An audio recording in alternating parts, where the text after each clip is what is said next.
So welcome everybody to this month's roundtable event. Thank you for joining. If you have joined before, thank you for returning. If this is your first event, then welcome to the iCoTech roundtable. So my name is Joel Markham. I'm the CEO and founder of iCoTech Services. And every month, me and Giles like to get together and talk about all things projects, all things portfolio management, all things technology from both our backgrounds, and then record these sessions. And would you believe it, people actually listen to us on Spotify. We do get a lot of attendees kind of listening back on Spotify to these roundtables, and so yeah, we're really kind of proud and excited to deliver them. And I think, you know, touching on that, then the roundtable was really an idea that me and Giles had well over a year ago now, and to give value back to the community, to share our thoughts, bring in experts where we can, and talk about our opinions, our experiences in these subject areas.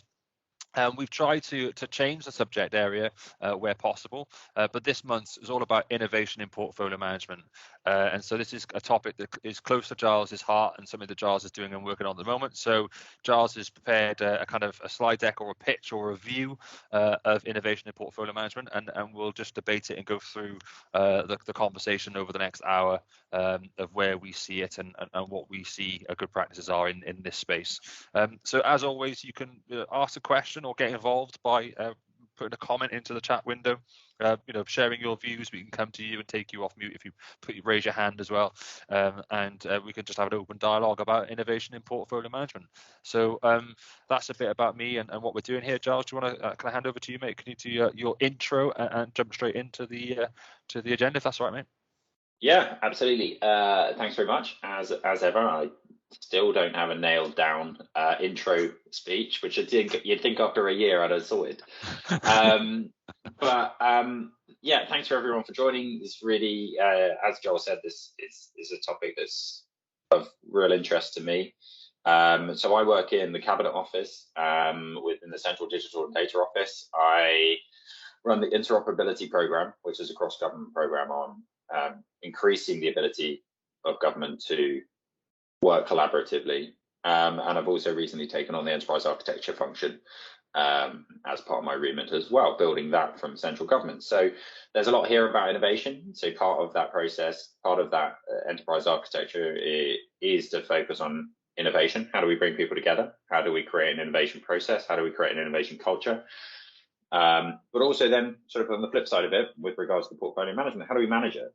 A lot of people would turn around and think about innovation. They think about how the cool stuff about transformation, change, either incremental or transformational.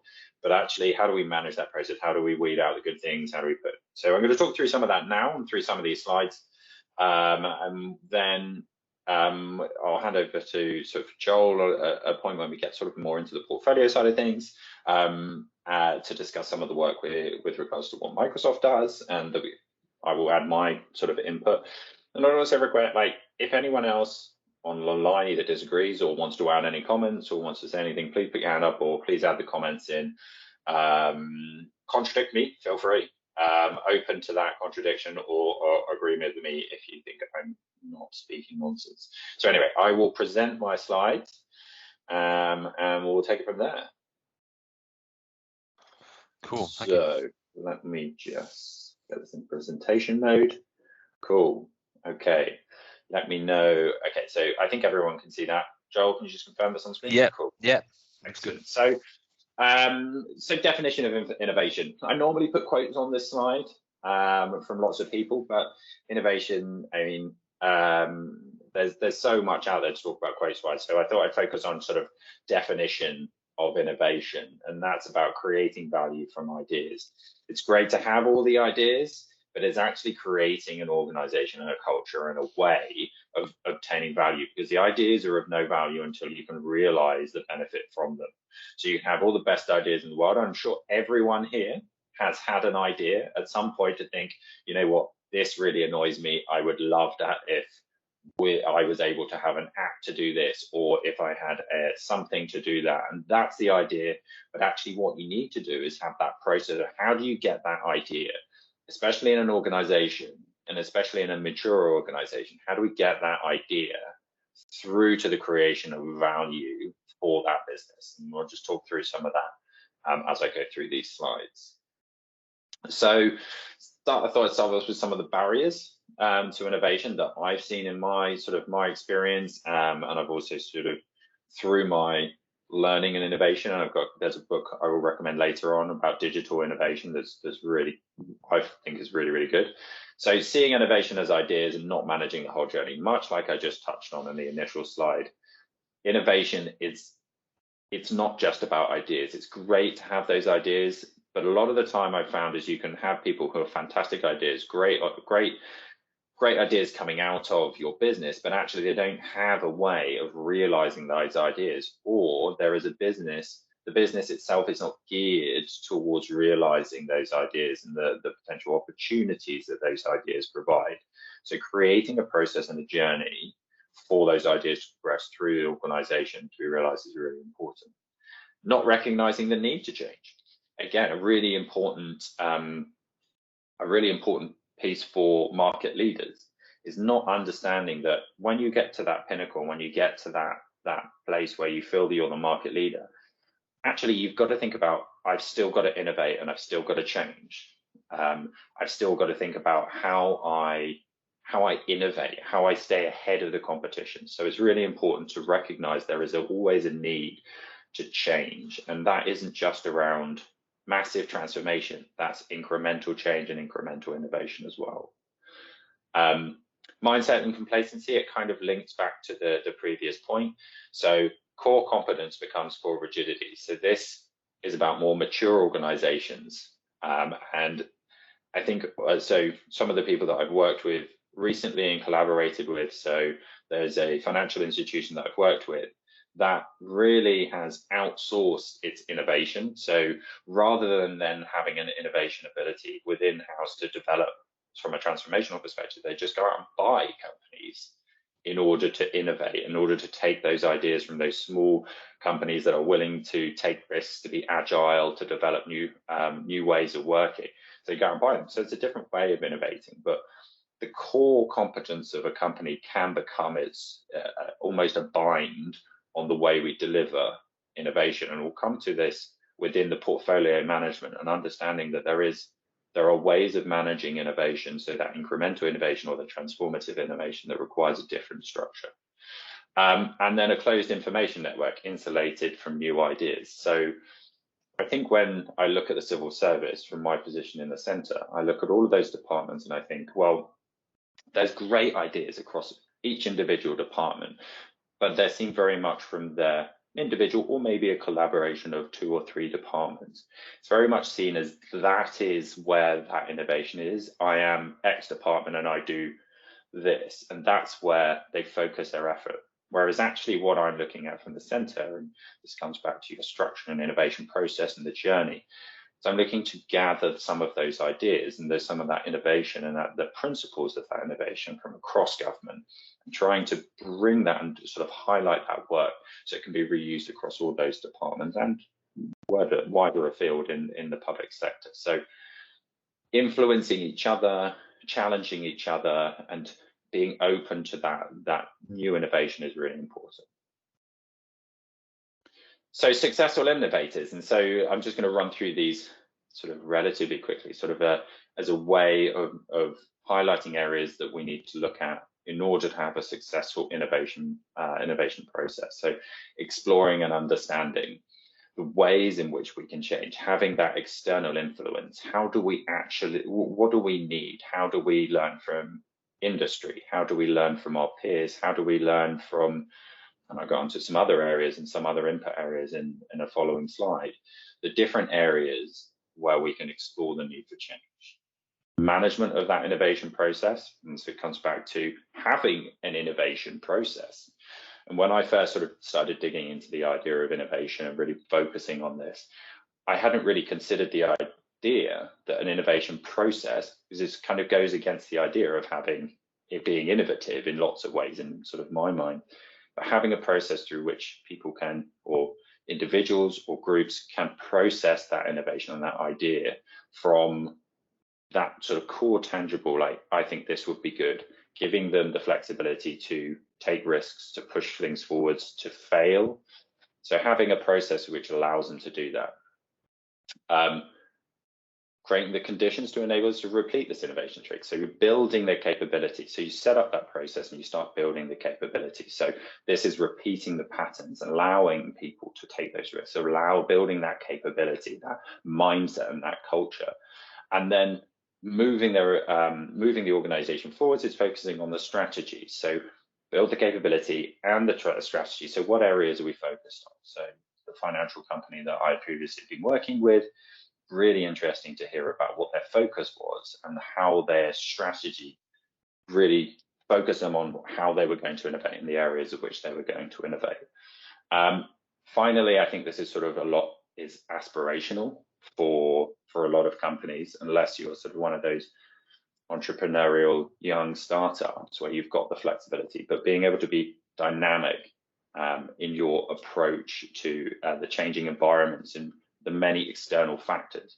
So I'm currently reading Mark Benioff's book about the development of Salesforce.com and how they were really they had really aggressive guerrilla tactics in their early days, and how they innovated and how they changed the industry and how they changed the way customer relationship management was done and software as a service, and how they became those innovators in the different tactics they used. So they were very dynamic in their approach. They were very fluid in the way they approached things. And Siebel, who was their main competitor,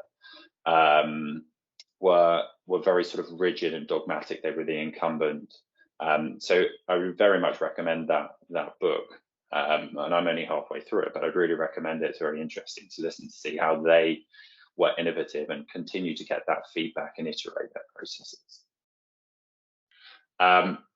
Sources of innovation. So it can pretty much come from anywhere, but here are some of the big things that, from my mind, is where innovation comes from. I think we have seen over the past 2 years the crisis and extreme context. I think the crisis of the pandemic has really driven innovation in a lot of areas. It's driven innovation in how we work. For a very tangible example, so if you look around this diagram, there's a whole bunch of different ways in which you can innovate, and I think I would really suggest, once you get further into looking at innovation within your company and looking at how you innovate, having an idea about all those different areas and how you can then harness innovation from each of those areas is really important. So from my view in the civil service, we struggle to really articulate where that innovation comes from, and I would suggest that and what I know for a fact, there isn't a central innovation process. Departments will have their own innovation processes. They'll be probably pretty good at it as well.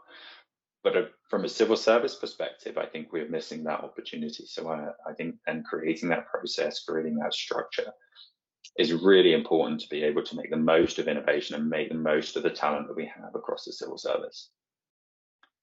And then finally, before I move on to portfolio management, and I'll stop in a second, Joel, for you to respond to some of the innovation stuff that I provided. And just at the bottom here, you can see the reference I made earlier to the book that I'd recommend about digital transformation. It's a really, really interesting book, really easy read, and something I go back to very regularly is, do we have a clear innovation strategy? So you've got a set of groups and areas. So search, how do we find those opportunities? Select, what are we going to do? So this comes back to prioritization, portfolio management, implementation, again, portfolio management. How are we going to implement? How are we going to make it happen? What are we going to do? And how are we going to create that culture to implement and drive innovation and give people the opportunity to fail and also succeed, obviously? And then capture, and how do we articulate and how do we show where there are benefits? Because I feel a lot of the time, that's potentially where we aren't able to provide, especially in the civil service. Maybe it's slightly different in public and private sector, but difficulty in capturing the benefits and the value from the work that we do. So the question to you is, do you have an innovative organization? How has that come about? Do you feel comfortable in taking risks? Do you have a process through which you deliver innovation? It'd be really interesting to hear from those people, and it would be really interesting to hear from you, Joel, before we move on to the portfolio side of things, is sort of within your business, being an SMEs, how you sort of manage the innovation process, and some of this, if it rings true with you. Yeah, I think yeah, it's a lot there. Thanks, Giles. Can you go back to your first slide, mate? Go back a few slides just so I can paint. There we go. Cool. So This one forward. There we go. There we go. So yeah, seeing ideas. I guess not managing the whole journey. When I saw that, I was having links with, I guess, some of my thoughts in the research I was doing as well about innovation isn't actually about delivering the whole idea. So if you've got an idea to go and do something, you don't actually have to deliver the whole thing and follow that idea through to fruition all the way in order for it to be innovative. And where I've seen this work quite well across public sector is where the idea is bigger than the chunks of activity that get you along that journey. So breaking them up into chunks and actually focusing on doing little things often to make incremental improvements is something that I've seen work really, really well. And that comes back down to really some of the points you made on your last slide, which of that funnel is really getting the selection right up front of what are you going to do, what is the most important thing to do, which we talked about previously about prioritization, what is how do you track those things that you're going to go and do, and then how do you realize the benefit, because that's the most important thing to go and do, is to track the benefit of those innovations so you can evidence the investment you've made or the commitment you've made.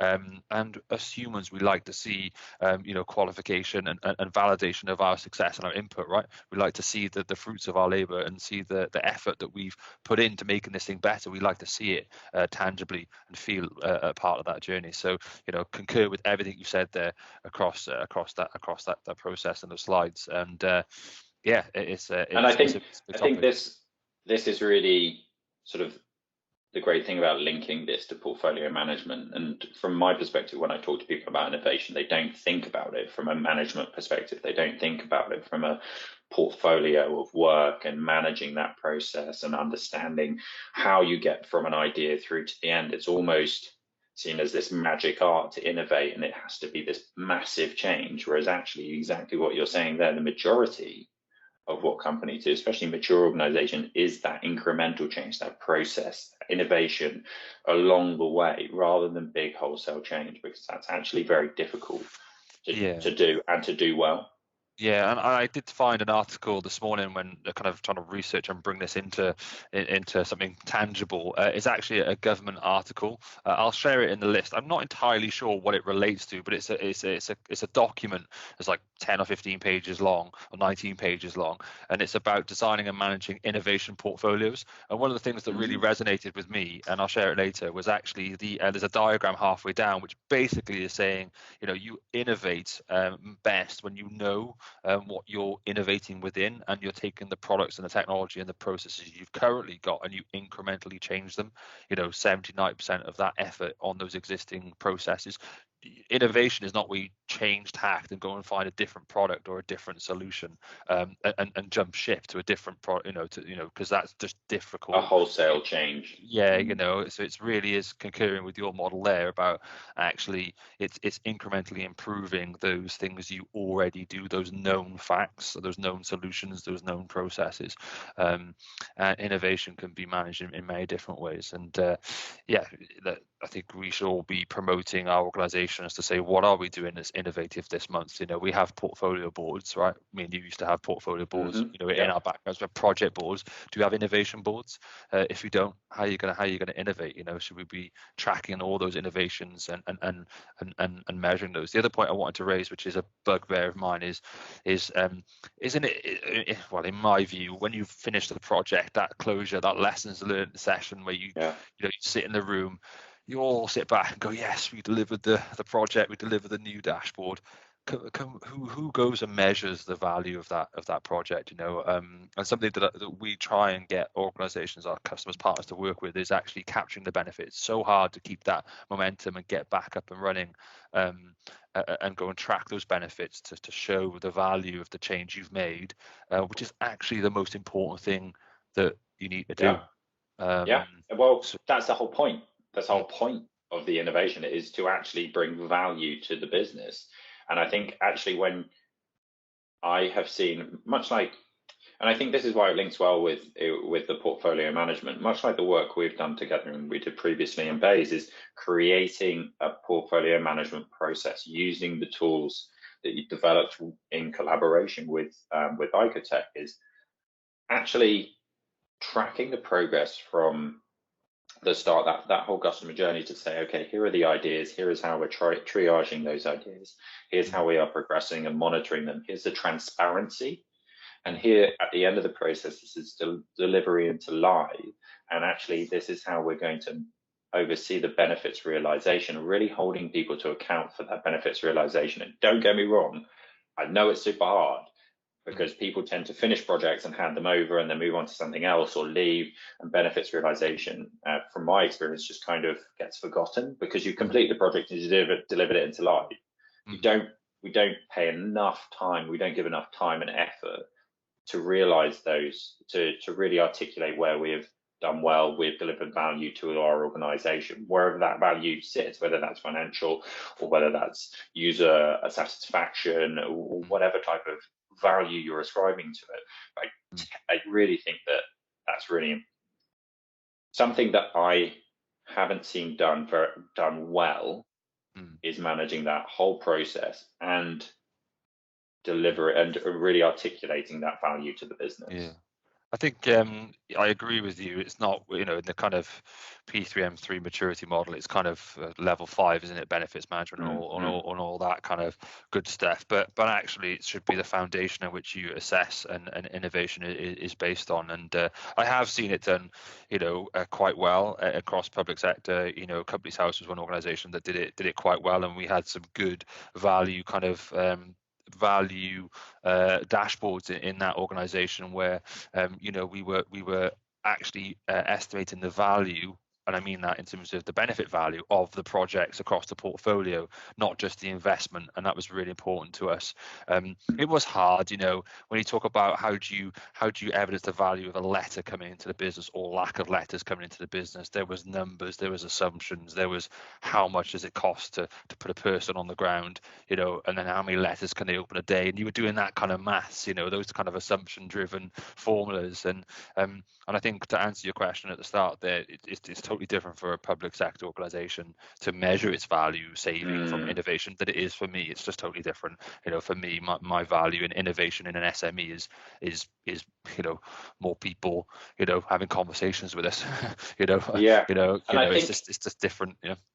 in that in your experience within the CMA, not sorry, Companies House, I think there was something that was really interesting that you articulated to me very early on when we first met, is the way they were structured to deliver their projects.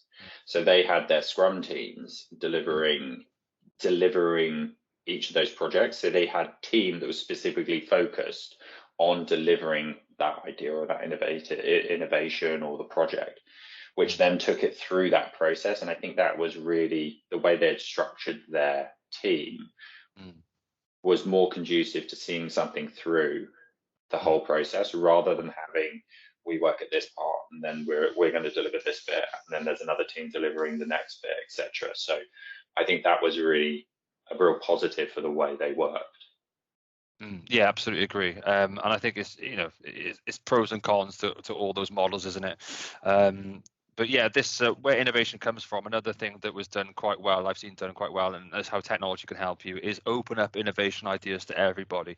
If we don't have a Mm. SharePoint page with a form and it's saying innovation ideas, then you're behind the times. Most of the organisations that we're working with at the moment have got their funnel where they're kind of putting all the ideas into the hopper. They may not be executing them very well, but using kind of the Power Platform, Power Apps, Canvas apps, SharePoint lists, Excel. God, if you have to use Excel, or Google, whatever you want to use.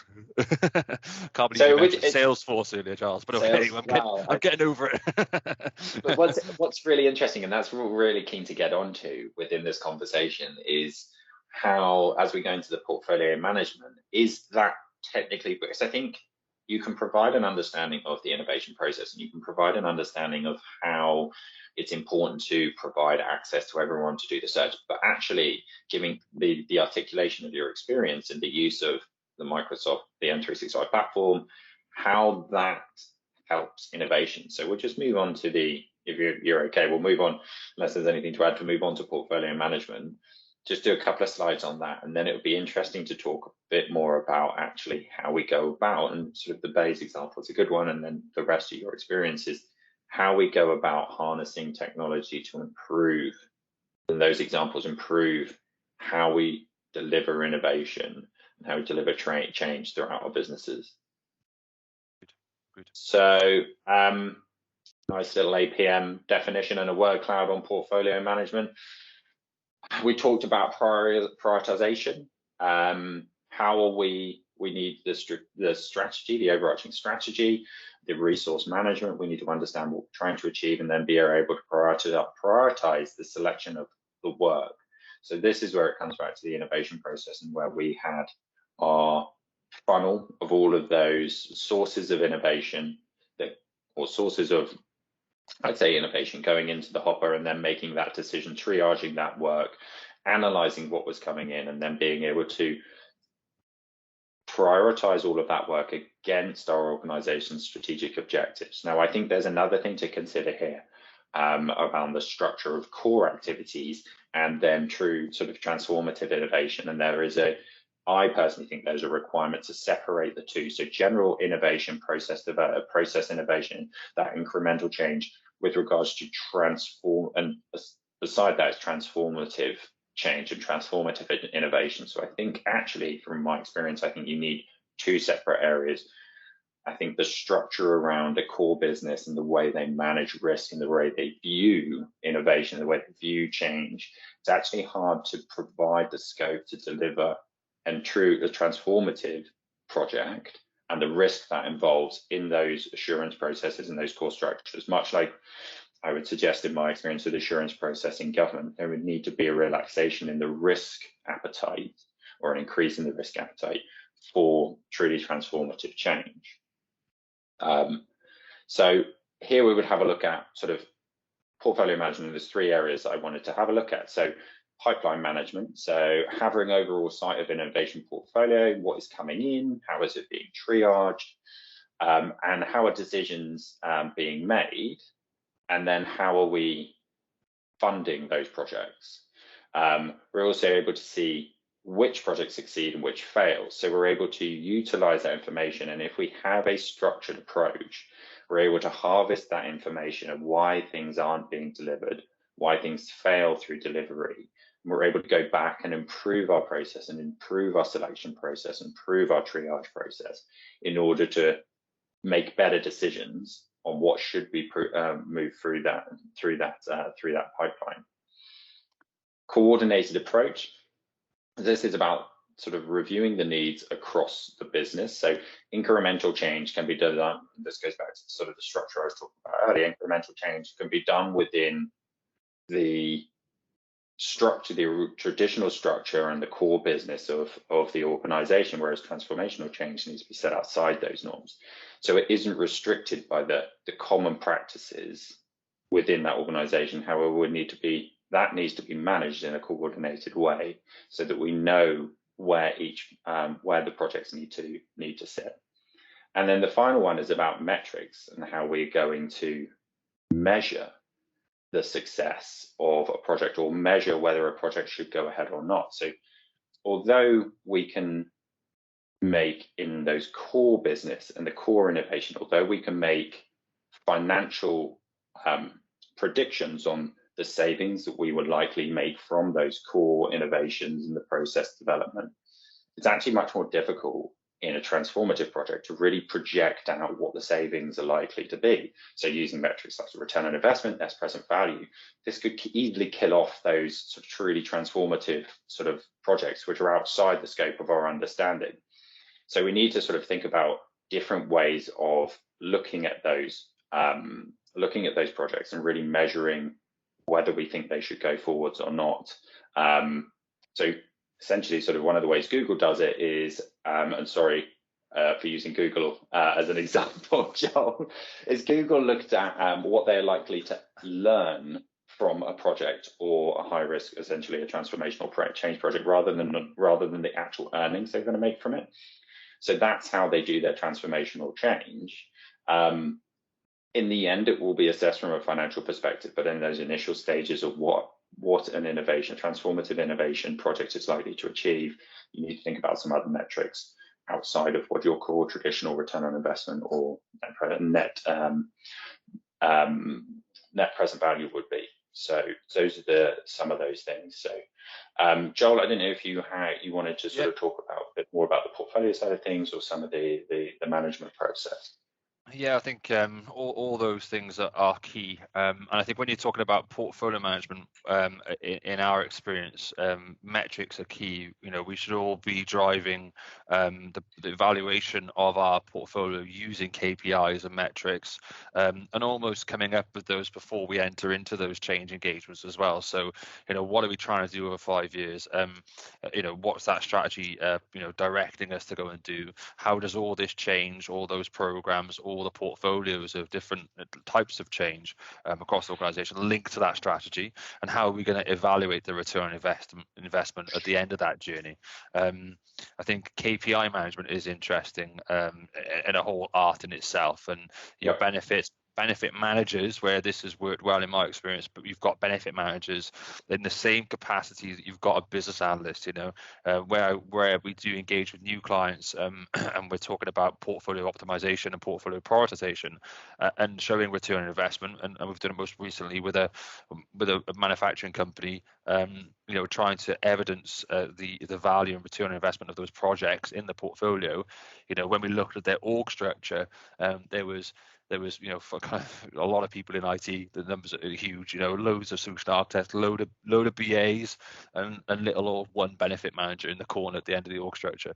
And the clear point was, we went back and said, look, how are you going to evaluate measure the benefit of all that change across the organization if you're delivering 200 projects with one, you know, sole kind of benefit manager? It's not, you're not investing it as a culture. So how are you ever going to attract the value of the innovation that you're taking through that process? That was do you think we focus, as in organizations, focus too much on the front end, focus too much on the projects and the innovation, the ideas coming into the process, and we really at the expense at the end of the process, at the end of that project? Do you think there's either sort of people get tired of the project, they want it to end, or whatever, or they lose sight of what it is, and it's the new stuff coming in? Do you think there needs to be a leveling of that resource a bit more? Maybe that, from my perspective, probably true. I was going to go off tangent then and go quite deep and say doesn't that apply to life as well? Don't we lose sight of that end goal? But I won't go in there straight away. I'll come back up and follow your point. But yeah, absolutely. I think you know, there's a lot of, you know, how do we get going? You know, let's go and do it. What resources do we need to go and do it? You know, and then you go and do the project, and you get good at project management and program management and true kind of maturity. And it is that feeling. I've been there myself, where I've been a project manager of a point of sale system in Welsh Water. It was probably one of my second projects that I ever did, when I was getting suppliers on calls, and we were delivering point of sale systems to Elan Valley Visitor Centre. It was a brilliant project, and I actually did a lessons learned log. It was in Excel, don't kill me, it was in Excel. And I remember the going down the pub afterwards with the guys, like, yes, we've celebrated, and we left, and we just closed down project, and I moved on to my next one, because I got that buzz as a project manager of delivering something. Okay, I did a little bit of a lessons learned review, what did I do wrong, but cracked on to the next one, because my boss is telling me, actually, Joel, this is new thing we got to go and do, this is a new project, so forget about the old stuff, get on to this new stuff. And there was, you know, not that the value of that, it wasn't measured, because it is difficult. So you know, there's lots of ideas in my head, controversial ideas of how you could try and control that, you know. You could, if you're using external parties. You know, one of the visions I had many years ago was actually paying suppliers based on value implemented, rather than days delivered. But when you're a business owner like me, and you think about that concept, it kind of scares the hell out of you. But but there's something in there, I think, in the future that says, if I deliver this value for you, this benefit for you, then I get that amount of commercial value from the relationship. If I don't achieve those targets because my solution doesn't do what we said it would do, then actually we only get that much of the value. But it's hard to do that in a public sector internal scenario as well, isn't it? And there's so many variables in that space, but there's got to be a way as a community we can look at the end of the process, which is by far the most valuable part of the journey, most important part of the journey, in my experience. It's a validation. That benefits, and thinking about it more, is the validation of the work that you're doing, why you have done whatever project. I think maybe it's because it takes a while to provide value from a benefits realization, from true benefits realization, really understanding it, and to show back to the business, because you need quite a bit of data, I would suggest, to then be able to provide value to say, okay, we need to change the way we work. We need to look at the delivery of our projects in a different way. Actually, it might be, and it's quite a difficult process. Might be one of the reasons why we step away at the end of a project, completed it, done. Thanks very much. There's a lesson there. I mean, I've seen several lessons learned databases and lessons learned portals that try to provide a way of searching through projects and project reports, project closure reports, and I've never seen one that's done particularly well. I mean, I used to work for TfL, and you can imagine actually from a closure report, from a lessons learned, from benefits realization, because we were doing engineering projects, it would be quite easy to define. But actually, I'd never seen a particularly good, and we did have one, but it's very difficult to search and very difficult to find that. Really found it difficult. And project closeout, documentation management at the end was really poorly done. I think there's real value lost in that. Yeah, I think if I was going back now into a kind of a head of projects or a head of a portfolio management role, I think I would, knowing what I know now, with all my scars, and particularly kind of coming out of public sector into an SME organization, I would be pitching for as much effort at that kind of benefits management, benefits tracking, activity as I would be at the front of the journey. I would want to be going to my portfolio board every month saying, this is how much value we have added in the delivery of this portfolio through innovation and activities and change. And I'd want to be kind of standing up and pitching that very hard front and center. If we weren't doing these things, if we weren't having this function, we would be not be able to measure and to be able to deliver this value as quickly and as efficiently as we possibly can. That's kind of where I would be going if I was in those shoes. So what I sort of, moving on to the final sort of section of this, it would be really interesting to gain from, I mean, we've worked together before, so I kind of know sort of what we've worked on, but from your experience with your other clients, is that the use of Microsoft to do portfolio management, where they're going with their portfolio management tools and the M365 stack, and how you have seen companies engage you and deliver good portfolio management, which would be either across their normal portfolio, but also their innovation portfolio. Yeah, absolutely. I think one of the cases we can talk about quite openly is Betty's and Taylor's, in they manufacture Yorkshire tea, and they're an organisation that we were first engaged with, and where they did it really well was they had a defined strategy at the C level of the organisation. I think it had 12 objectives or 12 points, and every project or every portfolio had a set of projects that was directly mapped to those strategic objectives, and each of those objectives were prioritized as well, and then we were able to use Power BI to link every one of those ideas, and there were ideas through to standard projects like refit a manufacturing plant, to the development of a new product and a new brand and a new Taylor's coffee or a new a new marketing activity. There was everything across the whole portfolio was in their PPM solution, and every single one of them was linked up to one of these strategic objectives.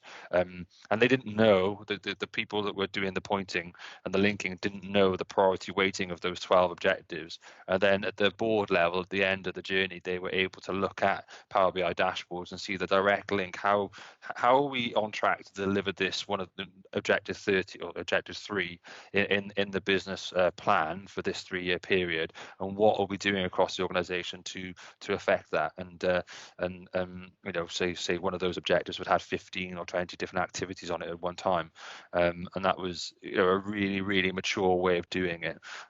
So much so that actually a couple of people have moved out of that organization now and moved into different organizations, and we're applying that same principle with those organizations, because it was really powerful to see the tree, the real tree, from strategy, you know, at a portfolio level, a director level, all the way down to my project to put a new page on the website is actually helping us to achieve that end goal over there. To see that in Power BI visually was really powerful for everybody involved, and that's really important. So that's kind of where I've seen it done really well, and where I've seen it done in the best way, utilizing technology and strategy and leadership to do that as well.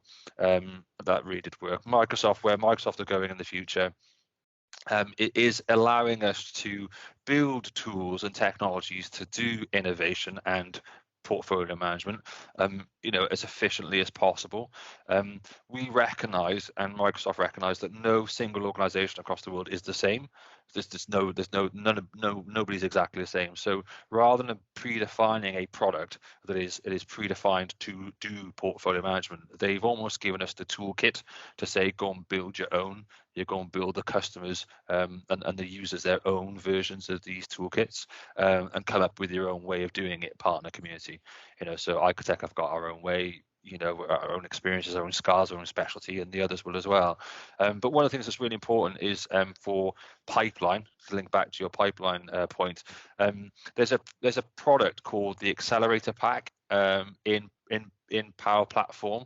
So if you've got a Power Platform enabled across your organization, it is really basic, but you can go and download from GitHub, which is a Microsoft service. You can download that, obviously within your requirements, you know, and don't do anything you're not allowed to do, and don't point them in my direction if that did happen. But yeah, you can download Project Accelerator, and it has a project request funnel process. It's a real basic form, but it allows you to do some things like prioritization, return on investment at a higher level, some narrative around kind of, you know, what the idea is, and it is exactly that, project requests. They call it project requests, but for me, you could use it for innovation. You could use it for changing fairy to asdas, you know, across your organization, you know, in terms of washing up liquid, and save all that money if you really want to. You don't. It's kind of the carcass of a platform to allow you to do that. And also Microsoft have got the kind of Power BI content pack, which is coming now, the next wave of it, which will be more focused on time management and efficiencies as well. So there's some exciting stuff in the future whereby we'll be able to use Teams to track productivity, and just like Consorto comes out and gives you a view of your week, you know, what you're working on this week. If you've got an E5 license, it gives you a view, and it allows you to kind of put your focus time in if you use that tool. You know, we're going to be able to manage productivity more and more, and track that productivity in the future using Teams and Windows 11 as well. So the next step really is to start thinking about how we track the improvements, you know, how much time we're spending on meetings, how much time we're spending doing certain things as well. So I like that we've started linking kind of activities in CRM to certain task types as well. So like meetings and appointments and emails, and we're starting to build up that kind of picture of what that looks like. So in the future, we could start measuring that information as well, which is quite exciting. But yeah, you know, that's interesting. It's a really interesting, that point about providing an understanding of the way we're working and improving the way we work. So not specifically within portfolio management, but actually from a Microsoft innovation perspective. So Bayes uses workplace analytics, and if those people on the call know what it is, it basically provides an overview of how teams function and how they work and their behaviors. So it isn't tracking individuals. It's up to, you can have it to a minimum of 10 people within a team. And it basically looks at how we work, how our behaviors in meetings, on IM messages, how you're working. I really value the individual insights that provide me an understanding of the way I work. So it tells me if I'm working out of hours, it shows me the graph of where my time is spent during the day. And I could definitely say during the pandemic, my working hours have increased and changed. And I find sort of peaks and troughs in my online presence. But I think there are some really positive tools that can be utilized. And I think workplace analytics is a really good one. If you can link it to other data sets around portfolio management, how we have managed the delivery of projects against then how teams are working. So actually, if we feel that we are becoming more productive, so from a output perspective, so if we have more output,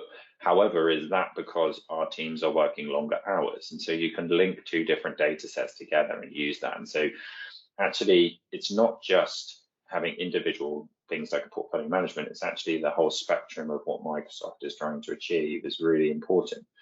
And I really like it because I like to be able to see what I'm doing. And as a team, being able to help my team identify when there are bad behaviors in my team as well, as in working late, whether the team is likely to suffer from burnout, whether peaks and troughs are why people work in certain ways.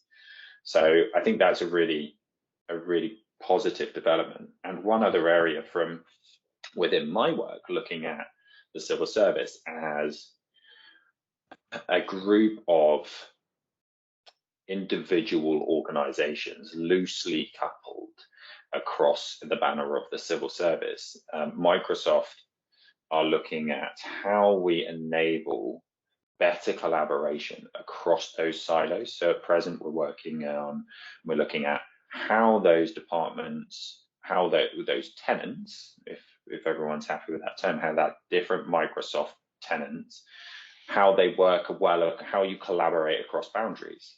So there's a development there looking at actually if traditionally we worked in silos because there wasn't a need to collaborate, but now actually we need to collaborate across these boundaries, or we want to collaborate across these boundaries. How do we enable that and that real-time collaboration? So Teams does that. This is actually looking at SharePoint and OneDrive and how we actually create that real-time collaboration, which I think is incredibly valuable in an organization. So there's some really cool innovations, and I think sort of coupling those with the tools that you're talking about, Joel, will be really powerful. Yeah, I think we can go back to my comment at the start of my notes, which was taking it in chunks. Actually, if you don't have an innovation system, an innovation process in your organization, and you recognize there's an opportunity for change, then innovation is simple. It's doing lots of simple things in my mind. It's having a simple process across the whole thing, a simple pipeline function which you can do by downloading the project accelerator, plug it into Microsoft 365, and you've got a project request process which you can use to to capture your project ideas or your innovation ideas, even just using SharePoint as a list. Then just take it through a simple process of assigning that innovation to an innovation owner. So another thing that companies have did really well. We had the Ideas Hub. I think it was called that, Ideas Hub, and that was basically where all the ideas would come through a triage and they get selected, so the highest value ideas would come through, and then they get assigned to an owner. Now that owner wasn't a project manager, a resource. They could be the person that requested it. They could be somebody that we thought had links to this, or a development individual that we wanted to go and highlight and say, actually that person over there is really good at this stuff, and this couch to 5K thing, or this go and change all the pens in across all the meeting rooms for more environmentally friendly pens. That's actually a good idea for this person to go and do. Give it to that person, update once a month, keep it simple, track it on the portfolio management system, and then really the most difficult part is the benefit realization. But if we're thinking about tracking those benefits, tracking that value, then people get excited by how much money, how much kind of efficiencies or emissions, environmentally friendly kind of value contributions they made to society, and they get excited by that. And what will happen is, and what we saw was that the evidence, the more we shouted about what we were doing, the more we could record the efficiencies, the more ideas came through the top of the funnel, because the more people wanted to get involved and say, I'm a part of that, I'm going to be a part of that journey, I'm going to be a part of that innovation idea, I've got my idea. And those things kind of was an iterative kind of process that went through. But break it down into chunks. There's lots of theory, lots of lots of publications on this stuff across the the thing that is the internet that we all know and love. I think you touched on a really interesting point there, actually, that something that we haven't covered is how you go about highlighting the work that you've done. I think recognizing that success is something that we haven't really touched on. But I kind of referred to it earlier if I was to go back into industry, or when that happens at a point in time, that's what I'd be looking at most important in that portfolio management sphere, is my value that I give, that the organization gives to the organization. And you could do that on innovation at the minutiae level, and you could do that if you've got 10 innovation activities going on, or you could do that, I was in Babcock International Group, we had a director that came from the Royal Mail, and we had a whole function delivered to innovation and creating innovation ideas. And Royal Mail, I wish I had time to go and review them and bring that back to this forum, but they did a massive kind of innovation portfolio where they were digitizing and transforming the whole thing. So large scale innovation through to setting up a team of people like we did in Babcock. We had 5 innovation agents, I think they were called, through to Companies House, Ideas Hub, once a month, get around a table, get your ideas into a list and start going through, but focus on value first. It's the most important thing, I think, in my experience. Yeah, I think you're right. And I feel like that with the work that I'm doing now across government is recognizing where departments are creating value. And probably I should be focusing more on the value rather than the projects that they're doing, and then highlighting that success and how it can be a benefit to the wider civil service, which will then generate greater interest in the innovation process, greater interest in working in a cross-government perspective. Yeah, and the other thing, there's a technology that should actually just come to mind, but it's more on the intangibles. If you feel like you can't put a tangible qualification on or quantity on something in terms of to show that value, then surveys are also used in one of our other public sector customers. So the voice of the customer, or customer surveys, whichever it's now called from Microsoft, they changed that on me. But that's a survey product that you could send out to your stakeholders. You could capture feedback on certain things, certain questions, certain parameters you have. So one of our customers is actually going down that route at the moment of saying, actually, we want to capture people's hearts and minds and understand how they feel. So rather than trying to just kind of calculate the money through saving, if we can make our people happier, then that'd be even better. So just another option in terms of technology you've got available to you in the technology stack. Yeah, I think that's good for me as well. Shall I send you a survey? Yeah. Cool. Okay, so I think we've come to the natural end of our kind of slides and our notes and our thoughts and conclusions. I think that Giles, your slide really helped me just to kind of rethink that process, I guess, of the pipeline, the execution, and then the metrics and the KPIs and the value at the end of it. And I think hopefully I've just summarized some initial ideas of what you could do if you were looking to deliver innovation across your organizations, and using the Microsoft technology stack. But as Giles said, there's lots of other technology stacks you can use. But yeah, so there's lots of things in this space, and if anybody's got any kind of questions, any thoughts, any feedback, please do feel free to email us at info@icotechservices.co.uk. Actually, our next session in December is going to be face-to-face, so we're going to do a reflection of the whole year of roundtables. Me and Giles are going to do a lessons learned and a value proposition exercise at the same time. I reckon we should take our own advice on what value have we added back to the attendees, and hopefully make next year's set of roundtables even better than they have been this year. So my point is, if you do have any feedback, if you do have any ideas for us, any innovation we can apply to ourselves, then please do feel free to email us at info@icotechservices.co.uk, because me and Giles are doing this because we love to kind of talk and bring these kind of topics to conclusion. But I think we want to get back to next year bringing in experts to kind of present their propositions or their thoughts on these specific topics, isn't it, Giles? And then kind of triage them through. So yeah, you can follow us on Spotify. I know, shock horror, we are on Spotify. Yeah. You can listen to us if you really want to in the car.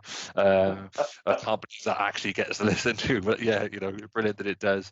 I think pretty sure they just fast forward to the bit that you talk, Giles, and tell them about all the good referenceability in books that that you read.